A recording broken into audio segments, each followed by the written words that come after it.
We were driving north from Utah into Montana, my wife and I, enjoying one of those perfect summer road trips. The day was bright and warm, the kind of July afternoon that makes you feel like the road ahead is endless and safe. When we crossed the state line on I-15, we pulled over to take a quick photo with the big "Welcome to Montana" sign.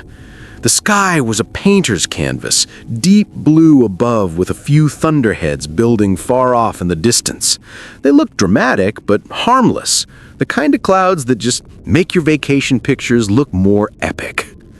After a couple of shots and a laugh, we climbed back into the truck and kept heading north, aiming for Dillon. At first, it was just a light sprinkle. The wipers made their lazy swish-swish across the windshield, and the road looked merely damp. Traffic was light, the air still warm, and I cruised comfortably at around 65 miles per hour. Everything felt easy.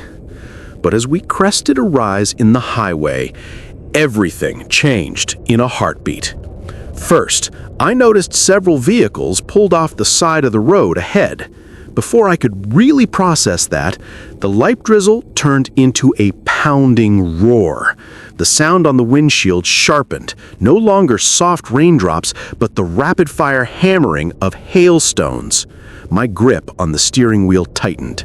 The road still looked wet, not icy, but I could feel it through the tires. Traction was slipping. The truck suddenly felt loose under me, almost floating. I instantly eased off the accelerator, but the correction came too late. The truck broke into a fishtail skid. The steering wheel twitched violently in my hands, and suddenly the entire vehicle swung sideways across the interstate. We were sliding at highway speed, 50, maybe 60 miles an hour, completely at the mercy of the slick, hail-covered asphalt. For a fraction of a second, everything slowed. I glanced at my wife. She didn't scream, didn't even flinch. Her head was turned toward me, eyes wide, jaw tight. She didn't have to say anything. Her expression alone told me, "You better get this right, dude." Through the passenger side window, I saw the blur of pavement whipping past sideways, the road rushing by where it absolutely should not have been. I forced myself to focus, muscle memory from countless hours of winter driving kicking in. Hands steady, I worked the wheel, counter-steering out of the fishtail, then the next and the next. The truck bucked like a wild animal, but gradually, agonizingly, I coaxed it back into line. My speed bled off, my hands steadied, and by some miracle, the truck was pointing straight again. I guided us to the shoulder and finally brought it to a stop. My chest heaved, adrenaline burning hot in my veins. We were alive. The truck hadn't rolled, I hadn't failed. I actually pulled it off. For one wild, irrational moment, I thought, I'm the man. But the celebration lasted only a few seconds. In my rearview mirror, I saw another car hit the same slick patch. It skidded helplessly and slammed into the ditch with such force that a geyser of muddy water shot 20 feet into the air. The sight sobered me instantly. Sitting on the shoulder felt like the most dangerous place in the world. "We are not safe here," I told my wife. Without hesitation, I kicked the truck into four-wheel drive and carefully merged back into the travel lane. My mind was racing with worst-case scenarios. A semi-truck jackknifing, another driver losing control, a chain reaction crash right where we sat. The hail was still hammering the windshield, rattling like handfuls of gravel tossed against glass. Within another minute, the interstate itself transformed, white with ice, as if winter had dropped out of the sky in July. Every motion of the truck had to be careful, deliberate. I crept along, gripping the wheel, crawling forward mile by mile, until almost as suddenly as it had begun, the storm let go. The hail thinned to rain, the rain softened to sprinkles, and then, unbelievably, the pavement was just wet again. Another few minutes down the road, and it was dry. The sky blue, the sun back out as if nothing had happened at all. 10 minutes later, we were cruising north on a beautiful summer afternoon again. If not for the lingering adrenaline in my veins and the memory of that plume of muddy water shooting skyward, I might have doubted it had even happened. But it did. And to this day, every time I see thunderheads on the horizon, I remember that surreal Montana storm and how close we came to losing everything in a matter of seconds. My company used to have another office in another state that was 2 states over. Most of the time I flew there, but sometimes we would have equipment or vehicles that needed to be delivered. On those cases, I volunteered to make the trip and would stay at the other office for a week at a time.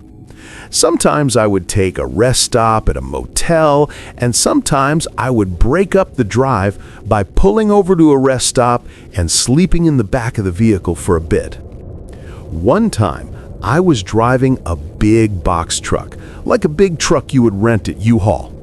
We bought the truck, it was used, and the back of the truck was filled with equipment and stuff from that office. I offered to make the trip. Unfortunately, the morning I was scheduled to take off, there was a delay, something I needed to take in that truck. I think it was a big copier machine. It didn't arrive till almost 3 p.m. After loading it in the truck and getting ready to take off, I knew I was going to hit rush hour traffic, so I opted to delay my leave for 2 hours so it would be after 5. And even though there was still lots of traffic, it would only be local in the vicinity, and once I got out in the open, it was pretty much a straight shot till I reached state line. Having to pull over a couple times for fuel and restroom breaks, I got into a rural area north of my state after midnight. I pulled over one last time that night for fuel and coffee. The next stretch was going to be very dark and desolate, so I was preparing myself. I knew there was a last stop, rest stop, near the border, so I pulled over there to use the restroom, stretch my legs, and maybe rest a few minutes before moving on. So I pull up to the rest stop, and it's empty. It is somewhat well lit, and I was in pretty good shape, so I wasn't worried too much about my safety, as I used to box. I go to the restroom and wash up a bit. But when I make it back to my truck, and there's a pickup truck next to my truck, and a guy is standing next to my truck, he starts to make small talk. Then he asks me if I was having any mechanical problems with my truck. I thought that was odd, as why would that be a question? I get back in my truck and take off. After this point, there is a long stretch that is mostly forest-like area, kind of creepy driving through at 3 a.m. There's a bridge up ahead, a long bridge, that having driven this route before, I know that under that is like a gorge and water. All of a sudden, all my lights in the truck turn off. Headlights, instrument lights, even the running lights. I tap on the brakes and look behind me. Even the brake lights seem to be out. Thankfully, it was a moonlit night, enough to me to gauge what was ahead of me. I was sort of more angry than panicked, so I slammed my fist on the dashboard and yelled something like, "Damn truck!" It was a Fonz move, because suddenly everything came back up again. I drove looking for somewhere to stop, like a gas station, motel, shopping center, something, but nothing was in sight. I remembered a gas station I had stopped at another time, which was a city about 10 more miles up the road.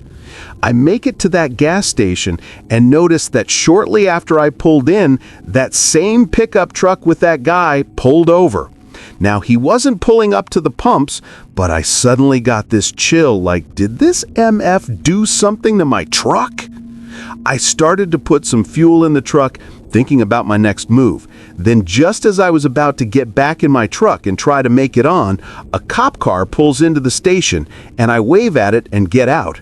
I make some small talk to the cop and point back in the direction of the street where that pickup truck was pulled over. After I do that, he drives off. I think I asked the police about the road conditions and asked them if there's a motel or something ahead. When I get back in my truck, I decide that if that guy did do something that might disable my truck, I better pull off for the night. I kept looking behind me to see if the truck was following me. I think it was, but couldn't be sure. I make it to another town, a bit larger than the one that I had left, and there was a motel. I find a motel that was next to another gas station and check in. I lock up my truck, grab my bag, and keep looking around me like expecting something to pop out. I get into my room and try to sleep, but kept looking out my window. I only slept a few minutes at a time.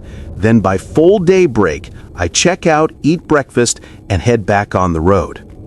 I eventually make it to my office and ask them to have the truck looked at by a mechanic. I told them the issue. They reported back to me after I was back home that the mechanic found nothing wrong and they never experienced the same issue.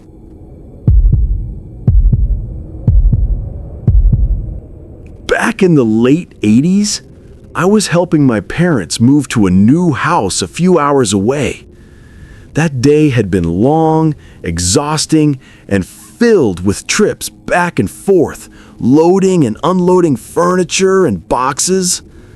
By the time I dropped off one last station wagon's worth of stuff at their new place, I decided to drive back to my childhood home and crash there for the night. Now, one detail you need to know is that my gas gauge had broken earlier that week. It was stuck somewhere between a quarter tank and a half, so I wasn't exactly sure how much fuel I had left. With everything going on, the stress of moving, the driving, the late hour, I didn't pay much attention to it. I just assumed I was fine. I wasn't. Around midnight, on some lonely stretch of state road in Ohio, my car coughed, sputtered, and rolled to a dead stop. Out of gas. The nearest station was 12 miles away. Not the kind of distance you want to walk in the middle of the night, especially on dark country roads. And remember, this was the 80s. No cell phones, no quick calls for help. I sat on the hood of my car for a while, watching the occasional headlights in the distance. Cars were few and far between, and no one seemed willing to stop for a stranded driver. The silence of the countryside pressed down on me, broken only by the hum of crickets and the rustle of leaves in the wind. Then, sometime around 12:30 a.m., everything changed. Without warning, 3 police cars came flying down the road. They weren't using their lights, no sirens, nothing. Just dark silhouettes barreling in from both directions. 2 came from the west, 1 from the east, and they all screeched to a halt around my car in a way that felt tactical, not normal police procedure. Before I could even process what was happening, 5 officers jumped out, guns already drawn and aimed directly at me. The sudden blaze of their headlights made the barrels of their pistols glint coldly in the night. "On your knees! Hands behind your head!" one of them barked. I didn't argue. My body moved before my brain caught up, dropping to the pavement, fingers laced behind my skull, heart hammering so hard I could hear it in my ears. The questions came rapid fire, sharp and angry. "Where is it? What did you do with it?" That was all they wanted to know, over and over again. "Where is it? What did you do with it?" And I just kept answering the same way. "I don't know what you're talking about. I don't have anything. I didn't do anything."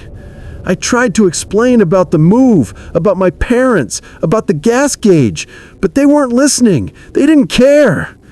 2 of them stood with guns trained on me the entire time, their eyes unblinking, their fingers tight on the triggers. The others tore into my station wagon, ripping through boxes, throwing belongings onto the side of the road like garbage. The sound of my parents' things crashing against the asphalt made my stomach twist. It went on for what felt like forever. In reality, it was probably 5 minutes. 5 minutes of confusion, fear, and the cold realization that I wasn't in control of anything that was happening. And then it hit me. For one terrifying second, as I knelt there in the gravel with guns pointed at me, I truly believed I was going to die, that this was it, that they had mistaken me for someone else, or maybe they didn't care if I was innocent or not, that they'd put a bullet in me, drag me into one of their cruisers, and no one would ever know what happened. Then, silence. The search stopped. The officers exchanged a look, one of those unreadable glances that seemed to say more than words ever could. Without another question, without an apology or explanation, they just holstered their weapons, climbed back into their cars, and drove off. No flashing lights, no sirens. They didn't even turn on their headlights. They just melted back into the darkness as quickly as they had arrived, leaving me shaken, kneeling in the middle of the road with my things scattered everywhere. They didn't offer me help. They didn't ask if I needed gas. Nothing. I stood there for a long time afterwards, staring at the empty road, the sound of cicadas buzzing in my ears. My hands were still trembling as I picked up my belongings off the pavement and shoved them back into the car. I eventually managed to get a ride to the gas station from a trucker who stopped an hour later. But even now, decades later, I can still feel the weight of those gun barrels on me. And I'll never forget the way those police cars disappeared into the night, like they were never supposed to be there in the first place.